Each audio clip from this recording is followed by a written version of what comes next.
प्यारे साथियों, आपसे दरख्वास्त है वीडियो को आखिर तक ज़रूर देखिए। उत्तर प्रदेश में दहशत फैलाने वाले अतीक अहमद के गुनाहों की फहरिस्त पर अगर बात करें तो शायद वो कभी ख़त्म ही ना हो। लूट, हत्या, किडनैपिंग, रंगदारी, फिरौती, मारपीट, क्या कुछ नहीं किया इस माफिया ने। उत्तर प्रदेश में गरीब परिवार में पैदा होने के बाद अमीर बनने का ख्वाब देखना गलत नहीं है, लेकिन उन ख्वाबों को गलत राह चुनकर पूरा करना गलत ही नहीं, अपराध है। और यही अपराध का रास्ता अतीक अहमद ने बेहद छोटी उम्र में चुन लिया था।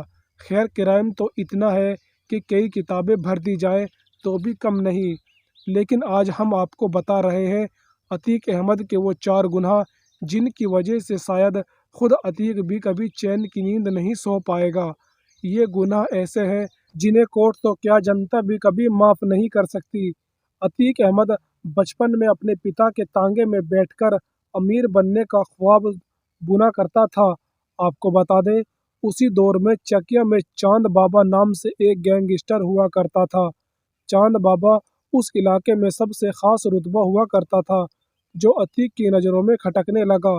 अतीक चांद बाबा से बड़ा गुंडा बनना चाहता था। वो चाहता था कि उसका नाम चकिया में ही नहीं बल्कि पूरे उत्तर प्रदेश में कायम हो।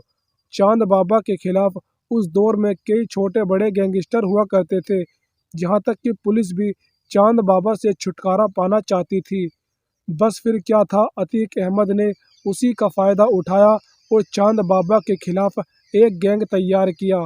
धीरे धीरे चांद बाबा का गैंग कमज़ोर होता गया और अतीक अहमद की ताकत बढ़ती गई। साल 1989 में अतीक अहमद राजनीति में कूद पड़ा। इलाहाबाद पश्चिमी सीट से उसने चुनाव लड़ा और सामने था चांद बाबा।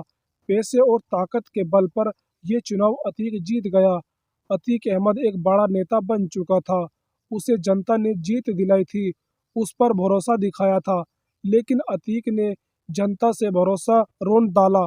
ताकत हाथ में आते ही अतीक अहमद की गुंडागर्दी बढ़ती गई और वे सफ़ेद कपड़ों में काले काम करने लगा। विधायक बनते ही अतीक ने चांद बाबा को दिन दहाड़े गोली मारकर हत्या कर दी। विधायक होते ही उसने कत्लेआम शुरू कर दिया। ये उसका गुनाह इतना बढ़ गया कि रोके से नहीं रुक रहा था।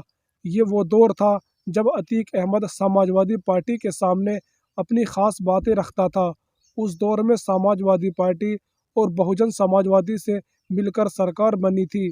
लेकिन 1989 में काशीराम ने समाजवादी पार्टी अलग होने का मन बना लिया था। काशीराम फैसला लिया कि बीजेपी के साथ मिलकर राज्य में बहुजन समाजवादी पार्टी सरकार बनेगी और मुख्यमंत्री नया बनेगा। काशीराम का फैसला था कि वो बीजेपी के साथ मिलकर राज्य में बहुजन समाजवादी पार्टी सरकार बनाए और मुख्यमंत्री नया बनाए। मायावती ने राज्यपाल की खेल खेलकर इस बात का औपचारिक ऐलान किया कि इस वक्त राज्य में मुख्यमंत्री मुलायम सिंह यादव को बनाया जाए। उस वक्त मायावती ने एक गेस्ट हाउस में अपने विधायकों के साथ मीटिंग की। मुलायम सिंह के कहने पर अतीक अहमद और समाजवादी पार्टी के कुछ कार्यकर्ता गेस्ट हाउस में घुस गए जहां मायावती थी। अतीक अहमद और उसके गुंडों ने समाजवादी पार्टी को खुश करने के लिए मायावती के कार्यकर्ताओं के साथ कहासुनी शुरू कर दी। बीएसपी विधायकों के साथ मारपीट, धक्का मुक्की भी हुई।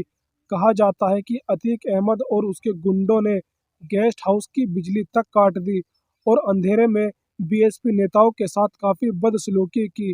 गेस्ट हाउस कांड की मायावती सालों तक पुरिंदा करती रही। आपको बता दें, अतीक अहमद को भी पता था बाद में जब मायावती दोबारा सरकार बनेगी तो उन्हें काफ़ी हर्जाना भुगतना पड़ेगा।